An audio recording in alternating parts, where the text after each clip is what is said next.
अब यहाँ पे फॉर एग्जांपल इस पेज पे मुझे ये रिकॉर्ड इस तरह से डिस्प्ले नहीं करवाना। मैं चाहता हूं कि मैं यहां से एजेक्स रिक्वेस्ट के थ्रू पार्शियली इस ड्रॉप डाउन को लोड करवाऊं।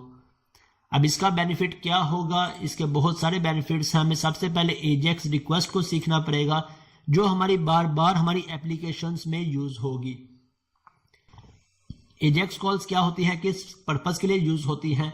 इसके अलावा अगर हमने अपनी एप्लीकेशन के अंदर एक छोटा सा पोर्शन लोड करवाना हो तो हम किस तरह से लोड करवा सकते हैं। मैं यहाँ पे गूगल ओपन कर लेता हूँ और यहाँ से डैशबोर्ड्स को ओपन कर लेता हूँ। हमारे पास बेस्ट एग्जांपल है। ओके, हमारे पास डैशबोर्ड्स के अंदर मैं कोई भी डैशबोर्ड यहाँ से ओपन कर लूँ, हमारे पास काफी सारे सेक्शंस डिस्प्ले हो रहे होते हैं। मैं लेट्स से इसे नेक्स्ट टाइम में ओपन कर लेता हूँ। अब इस एक छोटे से डैशबोर्ड के अंदर मेरे पास कितने सेक्शन डिस्प्ले हो रहे हैं?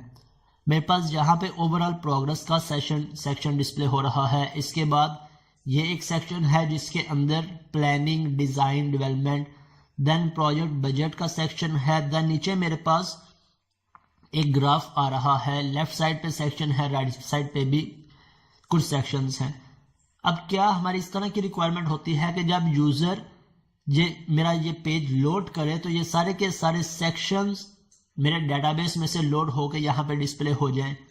और फॉर एग्जांपल मैं पेज लोड पे या जब भी ये पेज ओपन होगा तो इन सभी के सभी कॉलम्स को, इन सभी पैरामीटर्स को एक मॉडल में पास करवा दूंगा और यहाँ पे डिस्प्ले करवा दूंगा। अब इन फ्यूचर अगर यहां से हमने किसी एक सेक्शन को चेंज करना है, मैं यहां से कोई और डैशबोर्ड ओपन कर लेता हूं। फॉर एग्जांपल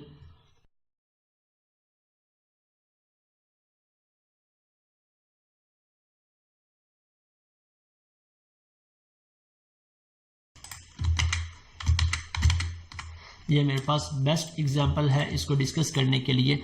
अब फॉर एग्जांपल मेरे पास यहाँ पे 4 पैनल्स डिस्प्ले हैं या 4 सेक्शंस डिस्प्ले हैं। अब मुझे सिर्फ इस सेक्शन को चेंज करना है, मैं इसकी डेट चेंज करके इसका डाटा देखना चाहता हूं, या फिर इस सेक्शन को इसकी डेट चेंज करके कुछ वैल्यूज चेंज करके इस सेक्शन का डाटा देखना चाहता हूं। तो क्या मेरे इस पूरे के पूरे पेज को लोड हो जाना चाहिए या इस पर्टिकुलर सेक्शन को रीलोड होना चाहिए? अगर हम इस पूरे पेज को रीलोड करवाते हैं तो इससे हमारी एप्लीकेशन पे क्या इफेक्ट पड़ेगा, हमारी एप्लीकेशन की परफॉर्मेंस पे क्या इफेक्ट पड़ेगा। और अगर मैं इसे थोड़ा सा ऑप्टिमाइज कर लूं कि बजाय इसके मेरा पूरे का पूरा पेज रीलोड हो। अभी मेरे पास 4 सेक्शन डिस्प्ले हो रहे हैं। एक डैशबोर्ड के अंदर हमारे पास 7 सेक्शंस हैं, 10 सेक्शंस हैं। तो क्या हर एक सेक्शन रीलोड होगा या ये पर्टिकुलर सेक्शन ही रीलोड होना चाहिए? अगर हम ये कोर्स सीख लेते हैं कि हम किस तरह से सिर्फ पार्शियली पेज को लोड करवा सकते हैं, मीन्स अगर मुझे परचेज स्टेटस को लोड करवाना है तो मैं बजाय इसके पूरे व्यू को या पूरे पेज को रीलोड करवाऊं, मैं पार्शियल पेज को रीलोड करवाऊं। इसी तरह मैं सिर्फ इस पर्टिकुलर सेक्शन को रीलोड करवाऊं, इसे रीलोड करवाऊं तो इससे हमारी एप्लीकेशन की परफॉर्मेंस बहुत ज्यादा इंप्रूव हो जाएगी। हम पार्शियल किस तरह से पेज को लोड करवाते हैं? हम लोड करवाते हैं एजेक्स रिक्वेस्ट के जरिए। अब एजेक्स रिक्वेस्ट किस तरह से कॉल की जाती है, किस तरह से यूज की जाती है, इसका आसान सा कोड है, हम वो कोड देख लेते हैं। अब हमारी क्या रिक्वायरमेंट है कि जब भी हमारी वेबसाइट लोड हो तो ये कैटेगरीज का सेक्शन एजेक्स कॉल्स के थ्रू लोड हो। इट मीन्स यहां से एक रिक्वेस्ट जाए मेरे सर्वर पे और वहां से मेरी सारी की सारी कैटेगरीज गेट हो और यहां पे डिस्प्ले हो जाए। मैं पहले कंट्रोलर में आके इसका एक एक्शन क्रिएट कर लेता हूं जो क्या करेगा कि मुझे कैटेगरीज की लिस्ट रिटर्न करेगा। अब यहां से हमारे पास ऑलरेडी इंडेक्स का सेक्शन है। जब हम इंडेक्स को कॉल करेंगे, इंडेक्स क्या करेगा, हमें कैटेगरीज की लिस्ट डिस्प्ले करवा देगा। लेकिन ये एक्शन या ये फंक्शन हमारा क्या रिटर्न करवाएगा? एक व्यू रिटर्न करवाएगा। क्या हमें व्यू चाहिए या हमें सिर्फ डाटा चाहिए जिसके अंदर 2 कॉलम्स हों, कैटेगरी आईडी, कैटेगरी नेम, ताकि उन दोनों कॉलम्स को हम यहाँ पे अपनी ड्रॉप डाउन के अंदर लोड करवा सके। तो यहाँ पे हमारी रिटर्न टाइप व्यू नहीं होगी, बल्कि हमें सिर्फ डाटा चाहिए जो कि लाइट वेट एंटिटी हो। तो सिर्फ डाटे को गेट करने के लिए हम जेसन फॉर्म को यूज करते हैं, जेसन फॉर्मेट को। जेसन फॉर्मेट क्या है? जिसके अंदर सिर्फ हमारे पास डाटा होगा, ना इसके अंदर कोई HTML अटैच होगी, किसी भी तरह का कोई एक्स्ट्रा कोड अटैच नहीं होगा, सिर्फ हमारी जो रिक्वायरमेंट है हमारा सिर्फ वो डाटा लोड होगा। अब इस डाटा के साथ हम कोई भी वर्किंग करना चाहें, हम इसे अपने व्यू में डिस्प्ले करवाना चाहें, इसे डाटाबेस में इंसर्ट करवाना चाहें, हम आसानी से ऐड करवा सकते हैं। इसी तरह इन फ्यूचर जब हम APIs पे वर्किंग करेंगे, APIs का कोर्स करेंगे, तो APIs के अंदर भी हमें पता है हमारे पास सारे का सारा डाटा किस फॉर्मेट में आ रहा होता है, जेसन फॉर्मेट में।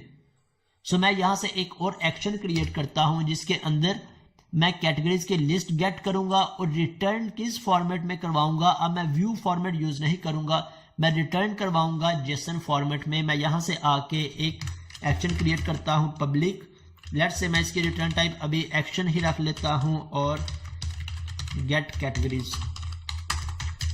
अब यहां से आके मैं लिस्ट गेट कर लेता हूं context dot categories dot to list. मेरे पास लिस्ट आ गई। अब मैं इसे रिटर्न किस फॉर्मेट में करवाऊंगा? मैं रिटर्न करवाऊंगा जेसन फॉर्मेट में, जेसन, और इसके अंदर मैं जोन सा भी डाटा पास करूंगा, ये मेरा डाटा जेसन फॉर्मेट में मेरे व्यू को रिटर्न हो जाएगा। जहां पे भी हम इसे कॉल करेंगे और जब भी हम डाटा जेसन फॉर्मेट में रिटर्न करवाएंगे तो इसकी रिटर्न टाइप भी हम जेसन रिजल्ट रख देंगे। क्या मेरे डाटा की रिटर्न टाइप क्या है? Jason result. मेरा डाटा किस फॉर्मेट में रिटर्न हो रहा है? किस फॉर्मेट में रिटर्न हो रहा है? जेसन फॉर्मेट में। अब इसे हम कॉल किस तरह से करेंगे, किस तरह से यूज कर सकते हैं? मेरे पास यहाँ पे बिल्ट इन मैंने टेम्पलेट बना के रखा है। स्टार्टिंग पे हमने इन पैरामीटर को समझना है, इसके बाद हम एज इट इज टेम्पलेट को अपने पास यूज कर लिया करेंगे। तो जेसन रिक्वेस्ट को क्रिएट करने का क्या टेम्पलेट है? मैं यहाँ से स्क्रिप्ट टैग को यूज कर लेता हूं।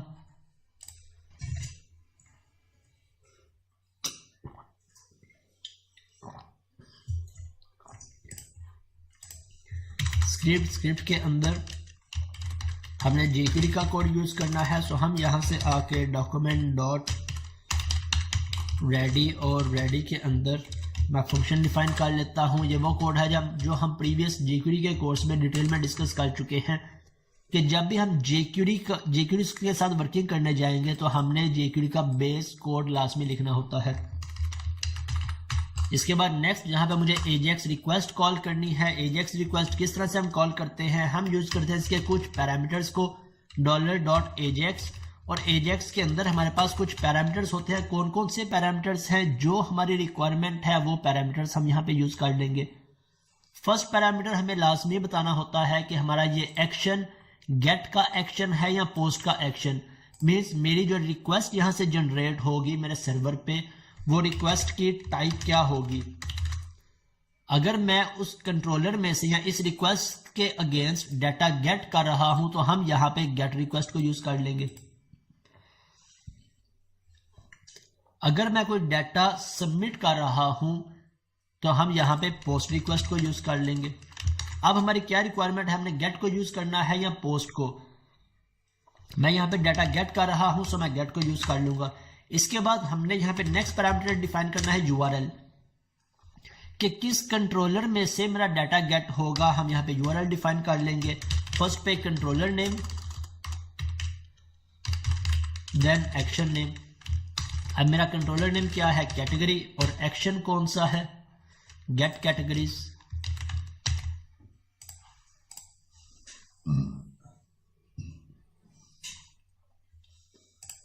सो मैं यहाँ पे आके अपने एक्शन नेम को यूज कर लेता हूँ।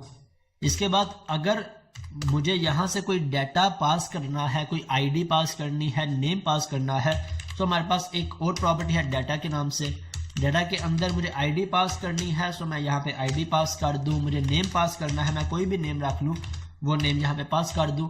अब सेम कॉलम नेम के थ्रू मैं अपने कंट्रोलर में इस वैल्यू को एक्सेस कर सकता हूँ। अभी हम कोई भी डाटा पास नहीं कर रहे, सो मैं इसे रिमूव कर देता हूँ।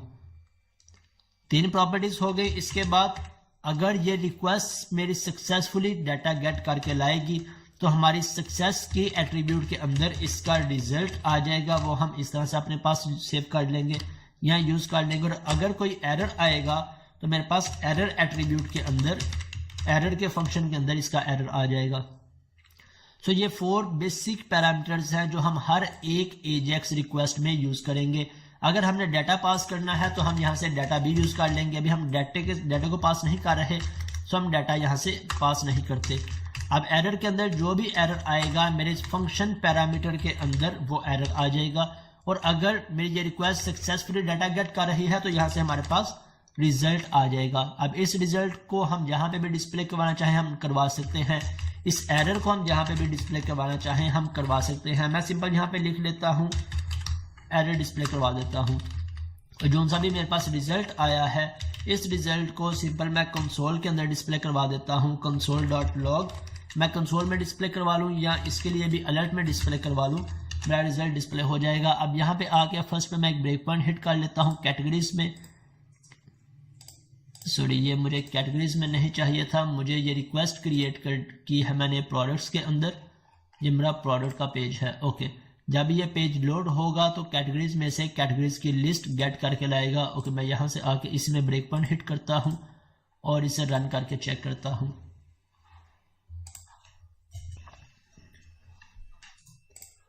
प्रोडक्ट्स और प्रोडक्ट्स के बाद अभी तक शायद प्रोडक्ट्स में मैंने क्रिएट का लिंक ऐड नहीं किया। क्रिएट और इस पर एंटर प्रेस किया। अब मेरे पास मेरा ब्रेक पॉइंट हिट हो गया, मीन्स मेरी एजेक्स रिक्वेस्ट यहाँ से कॉल हो गई। मैं F10 की प्रेस करता हूँ, F10, और यहाँ से मेरे पास ये रिजल्ट रिटर्न हो गया। और मेरे पास मैं इंस्पेक्ट को ओपन कर लेता हूँ ताकि मैं कंसोल में देख सकूँ मेरे पास डाटा आया है या नहीं। यहाँ से मैं F5 की प्रेस कर देता हूँ तो मेरा प्रोजेक्ट कंटिन्यू हो गया और यहाँ पे मेरे पास 4 ऑब्जेक्ट्स आ गए। अगर मैं इसे एक्सपेंड करता हूँ तो मेरे पास सारे के सारे ऑब्जेक्ट्स आ गए। जो भी डाटा मेरी इस रिक्वेस्ट ने रिटर्न किया है ये किस फॉर्मेट में मेरे पास आए हैं, ये मेरे पास जेसन फॉर्मेट में आए हैं। अगर मैं इसे फर्दर एक्सपेंड करता हूँ कैटेगरी आईडी में, कैटेगरी आईडी आ रही है क्रिएटेड बाय में 0 और नेम के अंदर इसका नेम आ रहा है। इसी तरह अगर मैं 1 को एक्सपेंड करता हूँ 1 के अंदर डिटेल आ रही है, 2 को एक्सपेंड करूंगा 2 के अंदर डिटेल आ रही है। इट मीन्स मेरी एजेक्स रिक्वेस्ट मुझे डाटा गेट करके दे रही है। किस वेरिएबल में? रिजल्ट में। हम इसका कोई भी नेम रख लें, हम रिजल्ट नेम रख लें, हम रिस्पॉन्स नेम रख लें, हम एक्स नेम रख लें, ये हमारी मर्जी है, हम अपनी मर्जी से नेम डिफाइन कर सकते हैं। सो अब इस डाटे को मैं कहां पे डिस्प्ले करवाना चाहता हूं? मैं लोड करवाना चाहता हूं इस ड्रॉप डाउन के अंदर। अब इसमें से जो सा भी पैरामीटर मैंने यूज करना है, जो पैरामीटर का नेम है, अगर स्मॉल लेटर्स के अंदर हम स्मॉल में यूज कर लेंगे, अगर कैपिटल में है तो हम कैपिटल में यूज कर लेंगे। अब जेसन के अंदर जितना भी डाटा आता है हर एक का फर्स्ट लेटर स्मॉल लेटर होता है। सो मैं यहां से आकर स्मॉल लेटर को इस तरह से जो भी प्रॉपर्टी नेम है इसे यूज कर लूंगा। अब मैंने इसे लोड कहां पे करवाना है? इस ड्रॉप डाउन के अंदर। सो मुझे इस कॉलम को गेट करना पड़ेगा कहां पे? अपनी एजेक्स के अंदर। इट मीन्स मुझे इस कॉलम को कोई ना कोई आईडी असाइन करनी पड़ेगी। तो मैं इस पर राइट क्लिक करके चेक कर लेता हूं क्या इसे कोई आईडी असाइन है। इस कॉलम को कोई भी आईडी असाइन नहीं है। सो इसे हम एक आईडी असाइन कर देते हैं और फिर इसे एजेक्स के थ्रू पॉपुलेट करवा लेते हैं। मैं यहां से इस सिलेक्ट को करता हूं क्लियर और इसे मैंने एक आईडी असाइन कर ली कैटेगरीज।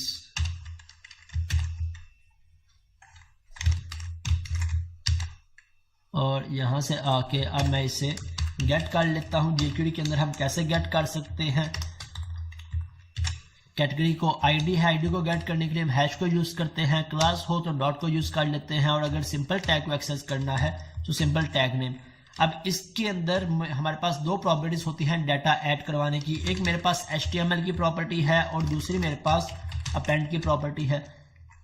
HTML किसके लिए, किस पर्पज के लिए हम यूज करते हैं? अगर मैं HTML यूज करूंगा तो इसके अंदर ऑलरेडी जितना भी HTML का कोड होगा वो सारे का सारा ओवरराइड हो जाएगा। मीन्स जहां पे हमने एक HTML लिखी है इस आईडी के अंदर ऑप्शन प्लीज सिलेक्ट, ये कोड मेरा डिलीट हो जाएगा या मेरा ओवरराइड हो जाएगा न्यू कोड से। और अगर मैं अपेंड यूज करूंगा तो मेरा existing code as it is रहेगा और इस कोड के नीचे मेरे पास मेरा न्यू कोड ऐड हो जाएगा। तो ये 2 प्रॉपर्टीज भी हम बार बार यूज कर रहे होते हैं, आपको इनका डिफरेंस लाजमी पता होना चाहिए। अब क्योंकि हमारे पास यहाँ पे मल्टीपल रोज आ रही हैं तो मल्टीपल रोज के लिए हम अगेन फॉर लूप को यूज कर लेते हैं। फॉर डॉट और यहाँ से मैं कर लेता हूँ रिजल्ट डॉट लेंथ। कब तक ये चलेगी? जब तक रिजल्ट डॉट लेंथ है। और इसके अंदर हम क्या डिस्प्ले करवा लेते हैं, मैं यहाँ से जाके इस कोड को डिस्प्ले करवाना चाहता हूँ, कंसोल को मैं रिमूव कर लेता हूँ या टॉप पे डिस्प्ले करवा लेता हूँ ताकि मुझे पता चले कि कंसोल के अंदर डाटा आ रहा है। और अब मैं इस आईडी को गेट करता हूँ और इस आईडी के अंदर मुझे क्या डिस्प्ले करवाना है, इस टैग को डिस्प्ले करवाना है या ऑप्शन टैग को, हमें डिस्प्ले करवाना है ऑप्शन टैग को। सो मैं यहाँ से वेयर HTML कर लेता हूँ, HTML, और यहाँ से HTML प्लस इक्वल टू इसके अंदर जो सा भी आता जाए वो यहाँ पे मैं एक टैग क्रिएट कर लेता हूँ और बाद में इस टैग को अपेंड करवा दूंगा या इस टैग को ऐड करवा दूंगा कहाँ पे, इस आईडी के अंदर, किस आईडी के अंदर, इस सिलेक्ट टैग के अंदर, राइट। यहाँ से आके / ऑप्शन, और ऑप्शन के अंदर हमारे पास एक वैल्यू होगा, वैल्यू हम किस पर्पज के लिए यूज करेंगे, और इसके बाद टेक्स्ट। अब वैल्यू है सो वैल्यू मैं यहाँ पे डिस्प्ले करवा लेता हूँ, इसके अंदर कैसे डिस्प्ले करवाएं हम, result dot category ID, zone C ID हमारे पास जेसन में जो पैरामीटर का नेम होगा सेम पैरामीटर नेम हमने यहाँ पे यूज करना है। इसके बाद again double quotes, single quotes और प्लस प्लस, इसके अंदर हम वैल्यू को डिस्प्ले करवा लेंगे रिजल्ट डॉट नेम। कैटेगरी के अंदर हमारे पास नेम है या क्या प्रॉपर्टी नेम है, नेम। अब फर्स्ट लेटर हमारे पास स्मॉल होगा इसलिए मैंने स्मॉल को यूज कर लिया। अब फर्स्ट टाइम लूप चलेगी मेरे पास ये स्ट्रिंग जनरेट हो जाएगी, नेक्स्ट टाइम लूप चलेगी फिर इसके साथ ये अपेंड हो जाएगी या कॉन्कैटिनेट हो जाएगी एग्जिस्टिंग स्ट्रिंग के साथ। सो जितने भी मेरे पास रिजल्ट्स होंगे या जितनी भी रोज होंगी वो सारी की सारी रो इसके अंदर ऐड हो जाएंगी। और एट द एंड मैं इसे यहाँ पे आके अपेंड करवा लेता हूँ, या अपेंड के बजाय हम इसे पहले क्लियर करवा लेते हैं HTML, और फिर इसके अंदर एक स्ट्रिंग ऐड करवाते हैं डॉट अपेंड, और यहाँ पे आके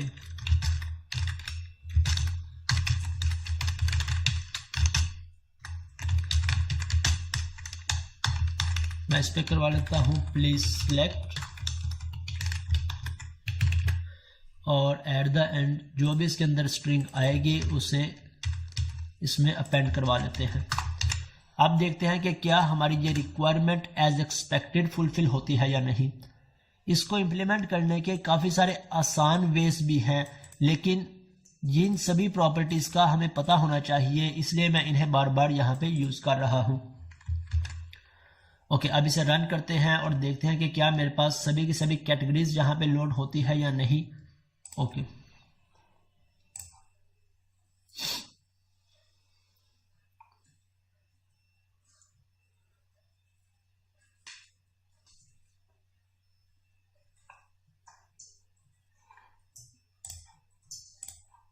प्रोडक्ट्स पे मैंने क्लिक किया, मेरे पास डेटाबेस के अंदर इसकी लिस्ट लोड हो गई। अब यहाँ से आके मैं क्रिएट पे क्लिक करता हूँ और अब मेरी एजेक्स रिक्वेस्ट गई, मैं F5 की प्रेस कर देता हूँ तो मेरे पास यहाँ पे आके मेरी सारी कैटेगरीज लोड हो गई, लेकिन उनका नेम प्रॉपर नहीं आया।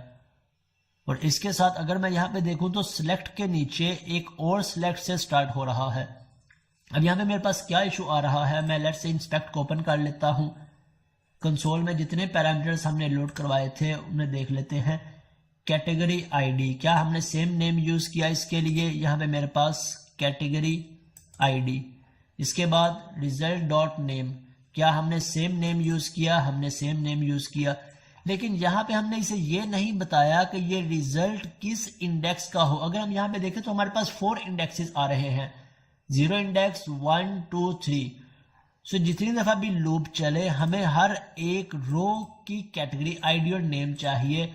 अगर हम डायरेक्ट रिजल्ट बता देंगे तो रिजल्ट के अंदर तो हमारे पास काफी सारे रिकॉर्ड्स हैं, ये 4 के 4 रिकॉर्ड्स हैं या 4 के 4 ऑब्जेक्ट्स आ रहे हैं।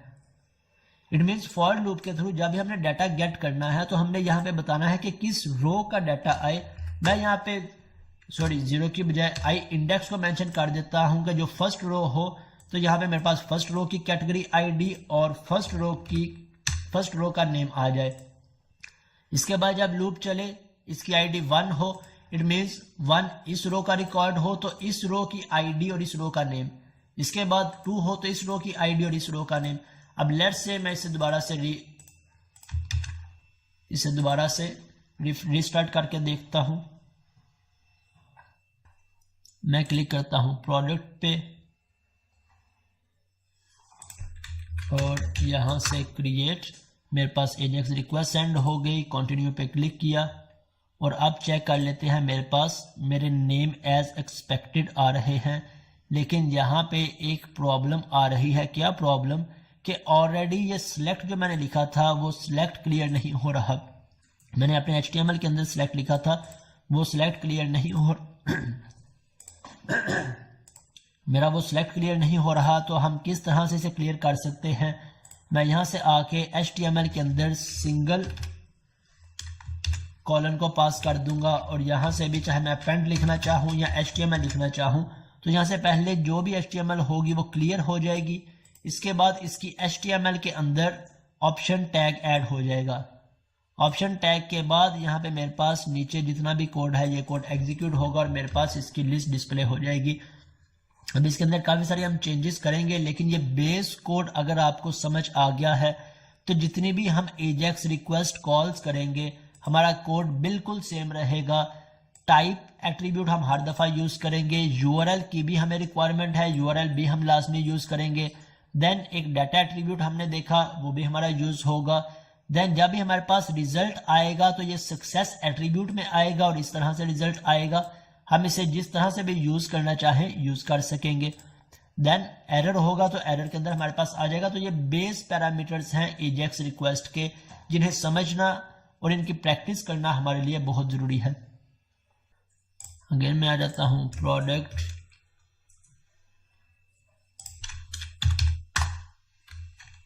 सॉरी यहाँ से क्रिएट और कंटिन्यू पे क्लिक कर दिया। अब मेरे पास एक्सपेंड करता हूँ तो मेरे पास एज एक्सपेक्टेड मेरे सभी के सभी लिस्ट आ रहे हैं। अब इनके साथ डबल कोट्स आ रहा है, इस डबल कोट्स को कैसे रिमूव करें?